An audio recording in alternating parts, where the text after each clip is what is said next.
Hello, आज हम देख रहे हैं prime minister and chief minister. Unit number 17 है, इसको स्टार्ट करते हैं। पार्लियामेंट्री सिस्टम ऑफ गवर्नमेंट है हमारे पास में एट द सेंटर और at the state. Okay, parliamentary system of government जो है सेंटर और स्टेट के पास हमें मिलती है। अब इसमें अगर देखा जाए तो प्रेसिडेंट जो है वो नॉमिनल एग्जीक्यूटिव होता है, यानी कि D jure executive. He is a head of the country, president is a head of the country. And prime minister जो होता है वो हेड ऑफ द गवर्नमेंट होता है।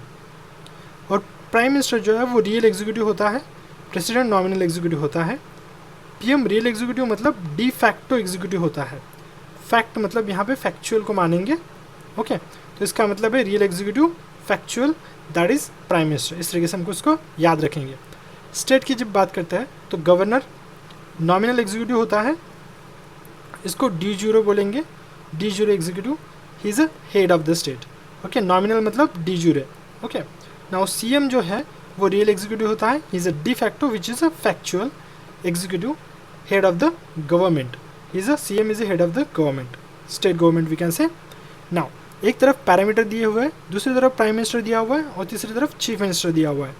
नाउ आर्टिकल 75 ये बोलता है कि प्राइम मिनिस्टर का ऑफिस होगा, आर्टिकल 164 बोलता है चीफ मिनिस्टर का ऑफिस होगा। ओके, मतलब प्राइम मिनिस्टर होगा आर्टिकल अंडर आर्टिकल 75 और अंडर आर्टिकल 164 चीफ मिनिस्टर होगा। Again it's 75 and 164 chief minister. Okay, by the president. Okay, and this is by the governor. कौन इलेक्ट करेगा? By governor. एंड कौन elect करेगा? By the president. Now सामने बढ़ते हैं। Constitution does not contain any specific procedure. Okay, constitution में कोई भी स्पेसिफिक प्रोसीजर नहीं है कि किस तरीके से प्राइम मिनिस्टर को जो है वो अपॉइंट किया जाता है। Now convention of the parliamentary system, convention of the parliamentary system में leader of the majority party जो है वो प्राइम मिनिस्टर या फिर चीफ मिनिस्टर अपॉइंट किया जाएगा, ऐसा लिखा हुआ है convention of the parliamentary system. President में कॉन्स्टिट्यूशन में नहीं दिया गया है। Okay, leader of the majority party appointed by the CM by the convention of the parliamentary system. Okay, now appointment and oath में दूसरा पॉइंट क्या है?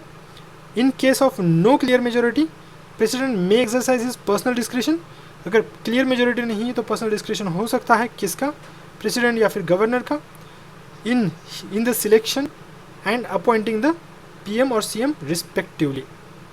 नाउ पीएम और CM has to seek the vote of confidence within 1 month in the respect of the house, in the respected house, in the respected house. मतलब simple सी बात है, prime minister जो है 1 महीने के अंदर ओके उसको अपनी मेजोरिटी बतानी पड़ेगी हाउस को, अदरवाइज या फिर सीएम जो है उसको भी 1 महीने के अंदर उसकी मेजोरिटी दिखानी पड़ेगी, कॉन्फिडेंस बताना पड़ेगा within 1 month in the respective house, otherwise पूरा गवर्नमेंट बर्खास्त हो सकता है। ओके, व्हेन द पीएम और CM in the office dies suddenly and there is no obvious successor, the president or governor may have to exercise his individual judgment in the selection and the appointment of the PM or CM. मान लो अगर prime minister या फिर chief minister मर जाता है तुरंत, okay मतलब office में ही डाई सडनली हो जाता है, in the office die suddenly, तो अगर कोई ऑब्वियस सक्सेसर नहीं है तो सिंपल है कि उस वक्त इंडिविजुअल जजमेंट रहेगा, डिस्क्रिशन रहेगा एक तरीके से, किसका? प्रेसिडेंट का या फिर गवर्नर का, कि वो अपॉइंट करे किसी नए पीएम या फिर सीएम को। कॉन्स्टिट्यूशनली अगर देखा जाए तो पीएम और सीएम जो है may be a member of any of the 2 houses of the parliament और स्टेट लेजिस्लेचर। मतलब राज्यसभा का भी मेंबर वो हो सकता है या फिर लोकसभा का भी वो मेंबर हो सकता है, और वो प्राइम मिनिस्टर बनने के लिए एलिजिबल है। ओके, कॉन्स्टिट्यूशनली पीएम और CM may member of any of the 2 houses. Okay, a person who is not a member of the parliament और state legislature can be appointed as a PM और CM for 6 months. मान लो कि कोई अगर member ही नहीं है house का, okay he is not a member मान लो of the house, still he can be a minister और still he can be a president, sorry prime minister. No member मान लो, नो मेंबर, तो वो एक मिनिस्टर भी बन सकता है और वो प्राइम मिनिस्टर भी बन सकता है। सिंपल है, not a member of the parliament or state legislature can be appointed as a prime minister or chief minister for 6 months. 6 महीने तक वो रहेगा। ओके, 6 मंथ्स की उसकी वैलिडिटी रहेगी। उसके अंदर उसको he should be elected to the parliament और स्टेट लेजिस्लेचर, उसको पार्लियामेंट में इलेक्ट होकर आना पड़ेगा, या फिर राज्यसभा में या फिर लोकसभा में, ओके, या फिर स्टेट लेजिस्लेचर में उसको इलेक्ट होकर आना पड़ेगा। मतलब सिंपल सी बात है, स्टेट लेजिस्लेटिव असेंबली और स्टेट लेजिस्लेटिव काउंसिल, इन दोनों में से किसी में इसको इलेक्ट होकर आना पड़ेगा चीफ मिनिस्टर को। Provided by the supreme court in one of the judgment, supreme court ने बोला था एक जजमेंट में। टर्म क्या है, नॉट फिक्स्ड है, hold office during the pleasure of the president, ये फिक्स नहीं है इसकी term, hold office during the pleasure of the president, इसकी भी टर्म फिक्स नहीं है, hold office during the pleasure of the governor. Okay, salary कहाँ से आती है, determined by the parliament, determined by the state legislature, simple है, salary determined by the parliament, determined by the state legislature. Powers and functions की जब बात करते हैं तो आर्टिकल 74/163 की बात करते हैं, council of ministers with prime minister और chief minister as head to aid and advice the president और governor on the exercise of his function. तो क्या बोल रहा है, 74 या फिर 163 की बात कर रहा है, तो council of ministers with the PM और CM as a head aid और एडवाइस करेंगे किसको, प्रेसिडेंट या फिर गवर्नर को, on the exercise of his function. Okay, 74/163 aid and advice. Okay, now powers and functions की जब बात करते हैं, आर्टिकल 75 और 164 की बात कर रहे हैं, आर्टिकल 75 164 की बात कर रहे हैं, other ministers shawl be appointed by the president or governor on the advice of the prime minister or chief minister. All the ministers shall hold office during the pleasure of the president or governor and shall collectively responsible to the House of the People's Legislative Assembly of the state. Simple है, other ministers जो है वो भी appoint किए जाएंगे president या फिर governor के द्वारा on the advice of the prime minister और चीफ मिनिस्टर्स, और बाकी के मिनिस्टर जो है उनका जो ऑफिस होल्ड कर रहेगा वो भी प्लेजर ऑफ द प्रेसिडेंट या फिर गवर्नर रहेगा, और वो कलेक्टिवली रिस्पॉन्सिबल रहेंगे to the house of the people, legislative assembly of the state.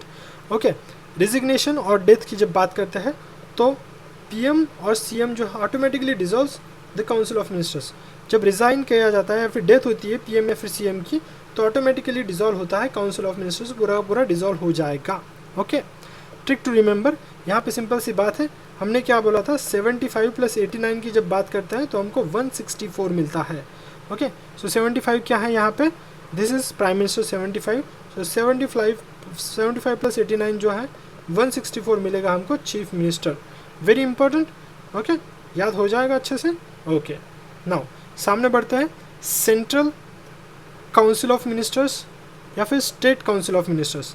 Okay, central council of minister जो है वो आएंगे पार्ट 5 में, ओके, और स्टेट काउंसिल ऑफ मिनिस्टर जो है वो आएंगे पार्ट 6 में।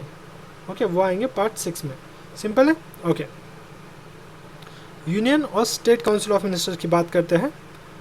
Portfolio system was started by Lord Canning, portfolio system जो है वो लॉर्ड कैनिंग के द्वारा स्टार्ट किया गया था in the Indian council act of 1861 के द्वारा पोर्टफोलियो सिस्टम जो है वो लॉर्ड कैनिंग ने लाया था। ओके, सिंपल है। या इन यूनाइटेड किंगडम की जब बात करते हैं, the council of minister is the real executive. United kingdom में COM जो होता है वो रियल एग्जीक्यूटिव होते हैं, which is left on the convention. Okay, India की जब बात करते हैं तो system of council of minister जो है इस कोडिफाइड, जो काउंसिल ऑफ मिनिस्टर्स का सिस्टम है वो कोडिफाइड किया गया है and mention in the Indian constitution, और इंडियन कॉन्स्टिट्यूशन में मेंशनड है।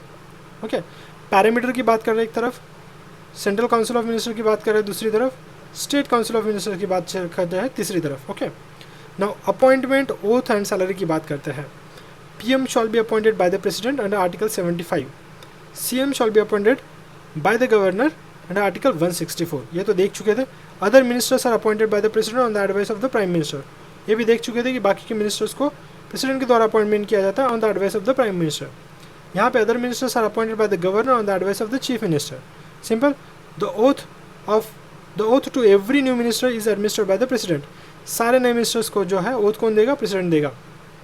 यहाँ पे the oath to every new minister जो है is administered by the governor of the state. Okay, salary is determined by the parliament, salary is determined by the state legislature, ये भी हो चुका था। नाउ कॉन्स्टिट्यूशनल प्रोविजंस की बात करते हैं, सो आर्टिकल 74 में जाते हैं। ओके,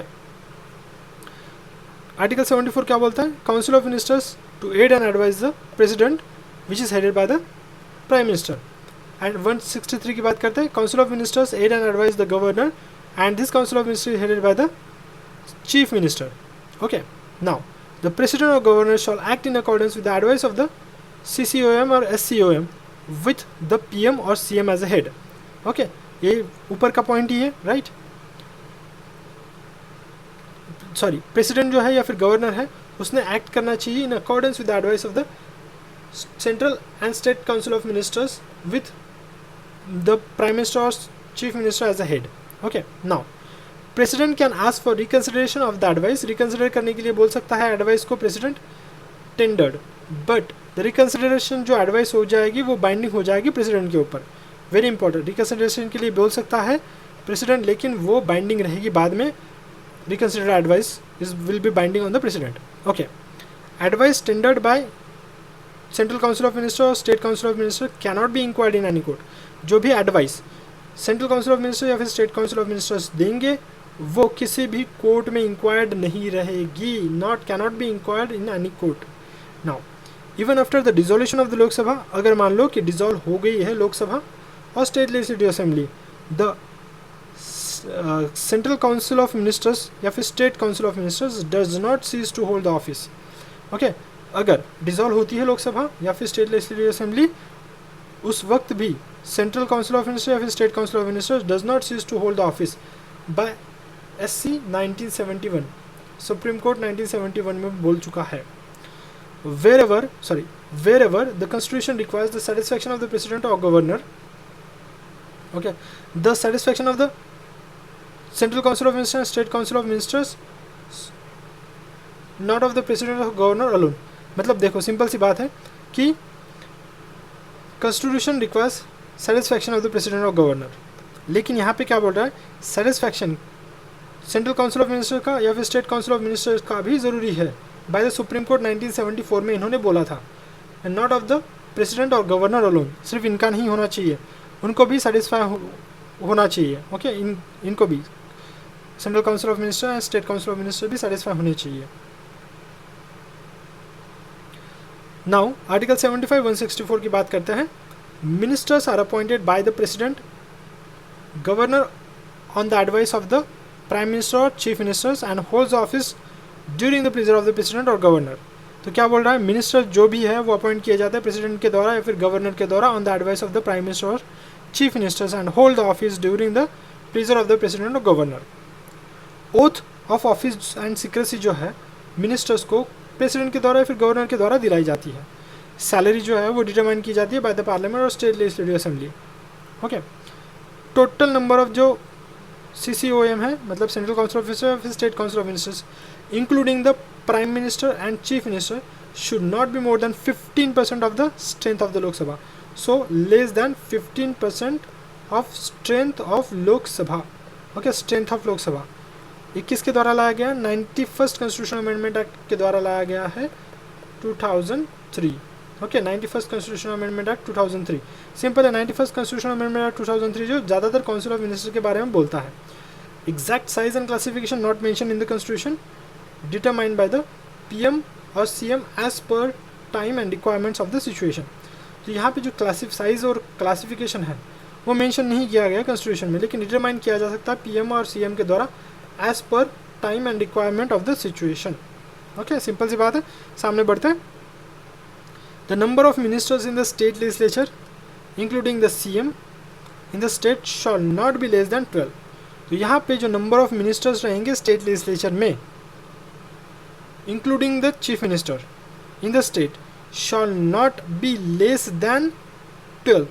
12 मेंबर्स से कम नहीं होने चाहिए, ग्रेटर देन 12 होने चाहिए। Okay, 91st constitution amendment act of 2003 जो मिनिस्टर्स है council of ministers we can state legislature के, including the CM, shall not be less than 12। Okay, council of minister के बारे में ही बता रहा है 91st constitution amendment act of 2003। ये ज़्यादातर काउंसिल ऑफ मिनिस्टर्स के बारे में ही बता रहा है। Now central council of ministers या फिर state council of ministers collectively responsible रहेंगे to the Lok Sabha, not parliament और state legislative assembly.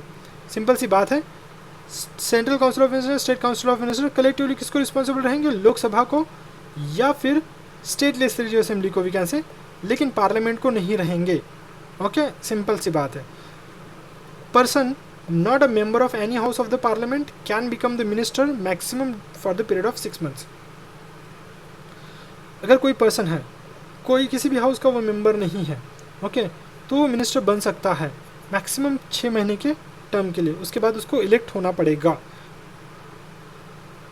A member who is disqualified on the ground of defection, अगर कोई मेंबर डिस्क्वालीफाई है on the ground of defection, shall be disqualified to be appointed as a minister, वो minister करके भी disqualify रहेगा 91st constitutional amendment act of 2003 के द्वारा, okay. अगर कोई मेंबर डिस्क्वालीफाइड है on the ground of defection, shall be disqualified to be appointed as a minister 91st constitutional amendment act 2003, okay. सामने बढ़ते हैं। आर्टिकल 88 177, सिंपल सी बात है, 88 माइनस 11 कर दो 177 आता है। मुझे पता है ये गलत है, लेकिन फिर भी ये याद रहेगा, okay. Every minister have right to speak, take part in the proceedings of both the houses, but cannot vote where he is a member, मतलब can only vote where is a member, okay. तो simple सी बात है, कोई भी minister, उसको speak करने का अधिकार है, take part in the proceedings में टेक पार्ट करने का अधिकार है बोथ द हाउसेस के, लेकिन वो वोट वही करेगा जहाँ का वो मेंबर है। A minister who is a member of one house of the parliament और state legislature has right to speak करने का अधिकार है, टेक पार्ट करने का अधिकार है प्रोसीडिंग्स में of the other house, but he can vote only in the house of which he is a member. Simple है, वही पॉइंट है। कलेक्टिव रिस्पॉन्सिबिलिटी की बात करें, रिस्पॉन्सिबिलिटी ऑफ द मिनिस्टर्स, 3 प्रकार की रिस्पॉन्सिबिलिटी है। कलेक्टिव रिस्पॉन्सिबिलिटी है, इंडिविजुअल रिस्पॉन्सिबिलिटी है और नो लीगल रिस्पॉन्सिबिलिटी है, okay. Collective responsibility, individual responsibility और no legal responsibility. Now central council of ministers, state council of ministers work as a team, swims और sink together. Simple सी बात है, देखो क्या होगा कि अगर किसी एक ने स्टेटमेंट दिया है, किसी एक मिनिस्टर ने स्टेटमेंट दिया हुआ है, और वो भले ही गलत स्टेटमेंट हो, लेकिन दूसरा काउंसिल ऑफ मिनिस्टर उसको बचाव में आएगा। क्यों? क्योंकि बिकॉज दे स्विम और सिंक टुगेदर, ओके। तैरेंगे या फिर डूबेंगे, साथ में करेंगे सब कुछ। इफ़ लोकसभा और state legislative assembly passes no confidence motion, अगर लोकसभा ने या फिर स्टेट लेजिस्लेटिव असेंबली ने नो कॉन्फिडेंस मोशन को पास किया है, entire central council of minister और state council of minister has to resign including the ministers from the Rajya Sabha और state legislative council. No confidence motion अगर पास होता है तो इंक्लूडिंग राज्यसभा के काउंसिल ऑफ मिनिस्टर्स के जो मेंबर्स होंगे या फिर स्टेट लेजिस्लेटिव काउंसिल के भी जो मेंबर्स होंगे, उनको भी रिज़ाइन करना ही पड़ेगा। सिंपल सी बात है, okay. Cabinet decisions are binding, cabinet के डिसीजन जो है वो बाइंडिंग होते हैं ऑन ऑल कैबिनेट मिनिस्टर्स के ऊपर, ओके, एंड अदर मिनिस्टर्स के ऊपर भी वो बाइंडिंग होते हैं। If any minister disagrees with the cabinet decision, अगर कोई मिनिस्टर डिसएग्री करता है कैबिनेट डिसीजंस के ऊपर and is not prepare to defend it, और उसको डिफेंड भी नहीं कर सकता है, वो प्रिपेयर नहीं है उसको डिफेंड करने के लिए, ही मस्ट रिज़ाइन, उसको रिज़ाइन करना पड़ेगा। व्हीप हमने देखा था ना, right. So recent example, Akali Dal के जो MP थे उन्होंने रिज़ाइन कर दिया as a minister on the farm law issue. Farm के जो फार्म लॉज अभी चल रहे हैं ना, उसके ऊपर अकाली दल के MP ने जो रिज़ाइन कर दिया है। इंडिविजुअल रिस्पॉन्सिबिलिटी की बात करते हैं तो states individual responsibility state that ministers hold office during the pleasure of the president. Minister जो है वो होल्ड करेगा office during the pleasure of the president, which means that the president can remove the minister even at a time when the council of ministers enjoys the confidence of the Lok Sabha. तो किसी minister को president निकाल सकता है भले ही council of ministers confidence enjoy कर रहे हो लोकसभा में, लेकिन ये कब होगा? On the advice of the prime minister. President जो है वो मिनिस्टर को हटा सकता है on the advice of the prime minister, even if the council of ministers enjoying the confidence of the Lok Sabha. Simple है। So that's individual responsibility. No legal responsibility. Unlike Britain में क्या है? लीगल रिस्पॉन्सिबिलिटी है, लेकिन unlike Britain there is no provision in the constitution for the system of legal responsibility of the minister. यहाँ पे कोई legal responsibility नहीं है, यहाँ पे कोई लीगल रिस्पॉन्सिबिलिटी जो है वो नहीं है इंडियन कॉन्स्टिट्यूशन में। किसके लिए? मिनिस्टर्स के लिए। We can say responsibility of the ministers, okay. Now यहाँ पे 3 है, अदर्स में यूनियन काउंसिल ऑफ मिनिस्टर्स है, कैबिनेट है और किचन कैबिनेट है। यूनियन काउंसिल ऑफ मिनिस्टर्स के बारे में देखते हैं। कॉन्स्टिट्यूशनल बॉडी है, dealt in detail by the Article 74 and 75 of the Constitution. Okay, constitutional body detail में है 74 article 75 of the constitution. Wider body है 60 to 70 मेंबर्स है इसमें. Includes all the three categories, 3 categories के मिनिस्टर्स होते हैं इसमें. कैबिनेट मिनिस्टर्स होंगे, मिनिस्टर ऑफ स्टेट्स भी होंगे एंड डेप्यूटी मिनिस्टर्स भी होंगे. अगेन कैबिनेट मिनिस्टर्स होंगे, मिनिस्टर ऑफ स्टेट्स होंगे एंड डेप्यूटी मिनिस्टर्स होंगे. Does not meet as a body to transact the government business. Okay, as a body करके meet नहीं होता है to transact the government business. Does not meet as a body to transact the government business. Implement the decisions taken by the cabinet. Implement करते हैं decisions को taken by the cabinet. Okay, cabinet के decisions को implement करने का काम union council of minister का होता है, ऐसा कंसिडर करते हैं. कैबिनेट की बात करते हैं. कैबिनेट को इंसर्ट किया गया था through 44th constitutional amendment act of 1978. 44th constitutional amendment act of 1978 के द्वारा कैबिनेट को इंट्रोड्यूस किया गया था. इन आर्टिकल 352 में किया गया था. 352 इट्स अबाउट कैबिनेट. कैबिनेट को सिर्फ ये डिफाइन करता है, कैबिनेट के पावर को और फंक्शंस को नहीं बताता है. ओके, स्मॉलर बॉडी है, 15 से 20 मेंबर्स इसमें मिनिस्टर्स होते हैं. इसमें स्मॉलर बॉडी है, 15 से 20 ही मिनिस्टर्स होते हैं इसमें. इंक्लूड कैबिनेट मिनिस्टर्स ऑनली, इसमें सिर्फ कैबिनेट मिनिस्टर्स होते हैं. Meets as a body frequently to take the decisions regarding the transaction of the government business. देखो हमने क्या बोला था, ये मीट नहीं करते to transact the government business, ये मीट करते हैं. ओके, ये मीट करते हैं to transact the government business. Okay, तो ये नहीं करते हैं, ये करते हैं. ओके, ये करते हैं. So meet as a body frequently and take the decisions regarding the transaction of the government business. Supervises the implementation of its decision by the Council of Ministers. ये supervise करते हैं, क्या करते हैं, supervise करते हैं implementation of the decision of the Council of Ministers. Council of Ministers जो भी decisions देते हैं, मतलब कैबिनेट ने अगर कोई डिसीजन लिया हुआ है तो ये सुपरवाइज करते हैं क्या वो काउंसिल ऑफ मिनिस्टर्स को इम्प्लीमेंट कर रहे हैं या नहीं कर रहे हैं. सिंपल है. किचन कैबिनेट की बात करते हैं. किचन कैबिनेट जो है वो इनफॉर्मल बॉडी, इसमें प्राइम मिनिस्टर होते हैं, 2 to 4 इन्फ्लुएंशियल कलीग्स होते हैं, इन whom he has a faith, जिसमें प्राइम मिनिस्टर को फेथ होता है, with whom he can discuss every problem, कोई भी प्रॉब्लम उनके साथ वो शेयर कर सकता है. कॉल्ड द इनर कैबिनेट, उन्हीं को इनर कैबिनेट बोला जाता है या फिर किचन कैबिनेट बोला जाता है. Has become the real centre of power, ये real centre of power kitchen cabinet की होती है. Composed of not only the cabinet ministers, इसमें सिर्फ कैबिनेट मिनिस्टर्स नहीं होते, ऑल्सो आउटसाइडर्स भी होते हैं इसमें, लाइक फ्रेंड्स होते हैं, फैमिली के मेंबर्स भी हो सकते हैं. फिनोमेना जो है किचन कैबिनेट का वो यूनिक नहीं है इंडिया में, ये यूएसए में भी है और ये ब्रिटेन में भी है. Okay, thanks for watching. Parliament देखेंगे नेक्स्ट वीडियो लेक्चर में.